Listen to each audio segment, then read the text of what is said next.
Mesdames, Messieurs, peuple congolais, chers membres de la diaspora, je vous informe que être citoyen, c'est d'être informé. Et pourquoi? Parce que l'ignorance est la pire des souffrances. Le savoir et la connaissance vous libèrent. Pour info, toute chose a toujours un début et une fin. C'est ce qu'on appelle la durée de vie. De ce fait, la durée de vie de la dictature de Denis Sassou Nguesso est limitée. Par ailleurs, la chute du tyran Denis Sassou Nguesso est déjà programmée. Par conséquent, je vous invite d'en savoir un peu plus au sujet de la programmation de la chute annoncée du tyran Denis Sassou Nguesso. Explication. Au stade actuel de la situation socio-politique et militaire dans notre pays au cours de cette année 2022, s'il y a la révolte populaire, c'est-à-dire l'insurrection populaire, à défaut, une rébellion armée ou un coup d'État militaire, qui soit salutaire ou non, il faut se dire qu'il y a un loup. Je vous informe que le peuple est terrorisé, divisé. Et dans les conditions actuelles, mobiliser les peuples congolais et les mettre dans la rue, c'est pas possible. Il y a aussi nos armées. On n'a plus d'armée. Mais par contre, si vous entendez pour nous de la diaspora que les Congolais sont dans la rue, les Congolais sont dans la rue, ou soit les militaires ont fait un coup d'État salutaire ou non, il faut se dire qu'il y a un loup, il y a quelqu'un qui tire les ficelles derrière. Parce qu'au stade actuel, nous ne pouvons plus se révolter ni chasser Sassou Nguesso par les armes. Mais ceux qui vont chasser Sassou Nguesso, ce sont ses anciens partenaires qui vont certainement donner les ordres soit au peuple pour les protéger, soit aux armées pour les inciter à aller chasser Sassou Nguesso. Mais nous-mêmes, individuellement et collectivement, nous-mêmes Congolais, c'est pas possible. Sinon, ça se saurait. Mesdames, Messieurs, peuple congolais, vous le savez très bien que s'il y a un loup, il y a quelqu'un qui tire les ficelles derrière, il y aura certainement des négociations. Et quand on parle de négociations, c'est comme en amour ou dans les affaires. Il y a toujours un perdant en fonction des rapports de force. Si c'est gagnant-gagnant, bon, donc les rapports de force sont égaux. Mais si nous n'avons pas pris notre responsabilité, on vient nous aider à chasser Sassou Nguesso, certainement il y aura des contreparties. Et ce qui devrait arriver va arriver. Mesdames, Messieurs, peuple congolais, chers membres de la diaspora, pour la 17e fois, depuis déjà janvier 2020, je vous rappelle que la chute de Denis Sassou Nguesso sera au centre des enjeux géostratégiques, c'est-à-dire les puissances économiques et militaires et autres. La France, l'Union européenne, les Américains, les Chinois, les Russes sera au cœur de ces enjeux-là. C'est la 17e fois que je vous le dis depuis 2020. Ce qu'il faut retenir d'abord, c'est que nous, peuple congolais, individuellement et collectivement, nous devons suivre la suite des présidentielles françaises de 2022 au regard des bouleversements géostratégiques en cours et à venir en zone France-Afrique. Vous savez que la zone France-Afrique subit des pressions viennent de nous, peuple congolais, de nous, les Africains, mais également des concurrents ou des adversaires de la France-Afrique, donc de l'Europe et de l'Occident. Donc le club de Shanghai, c'est-à-dire la Russie, la Chine et l'Inde. Mesdames, Messieurs, peuple congolais.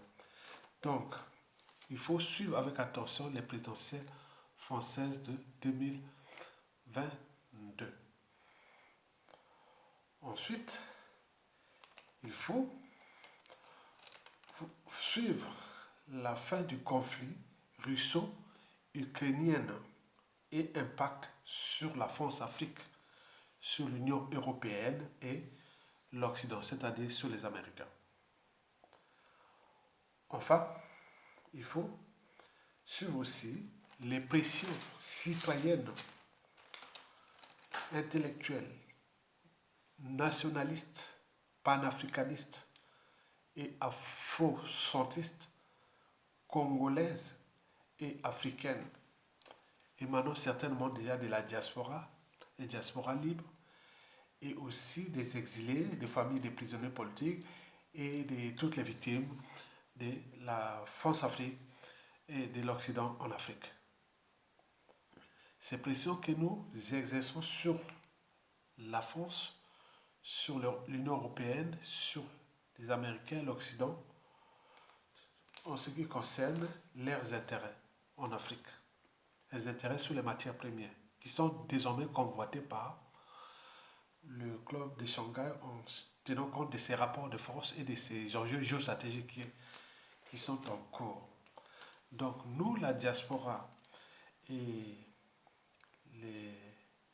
les Africains qui subissent le modèle de domination occidentale mettent des pressions sur l'Occident, sur la France, sur l'Occident. Voilà, vous avez tout compris. Donc tout ça, ça va être des chamblements en cours qui vont inciter en fonction des pressions que nous allons exercer sur Sassou Nguesso. Nous, la diaspora ici, on ne constitue pas un pouvoir ni un contre-pouvoir. Nous, on met des moyens de pression. Nous, la diaspora fait partie de ces moyens de pression exercés contre la dictature. Et c'est la raison pour laquelle Sassou Nguesso met tous les moyens pour chercher à mettre hors de lui la diaspora. Mais il ne pourra pas. C'est pas possible. C'est pas possible. Il perd du temps. Mesdames et messieurs, peuple congolais, autrement dit, Denis Sassou Nguesso sera chassé soit par la France, soit par les Américains. À défaut, le Congo risque de se retrouver dans la situation du Mali, de la Centrafrique et autres en cours. Donc, il faut en tenir compte de ces bouleversements-là. Donc, pour résumer, nous sommes dans le stade du statu quo. Nous sommes dans le statu quo. Ça se joue la prolongation. Donc, on ne peut plus le dégager par-ci, par-là. Parce que tout est comme si c'est bloqué. Dans une situation d'équilibre. Lui, il sait qu'il a le magot du Congo qui essaie un peu de corrompre, mais le verre est dans le fruit. Donc ça ne marche plus, la corruption. De l'autre côté, il y a la terreur qu'il exerce sur la population. Bien entendu, ça continue. Ça semble marcher puisque la population là est quelque part soumise. Mais il faut aussi se dire qu'ils mettent aussi des pressions dans la diaspora, par exemple les problèmes de passeport, de visa, des assassinats en cours, parce qu'on nous parle qu'ils ont envoyé des gens pour assassiner des gens ici en France par empoisonnement en utilisant les femmes et autres.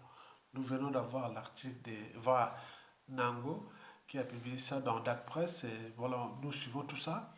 Que nous, les membres de la diaspora, faites attention aux femmes. Tout ça, je trouve ça malheureux quoi. Tu es venu ici en Europe, en Occident pour tuer les gens. Attends, c'est pas possible. C'est malheureux.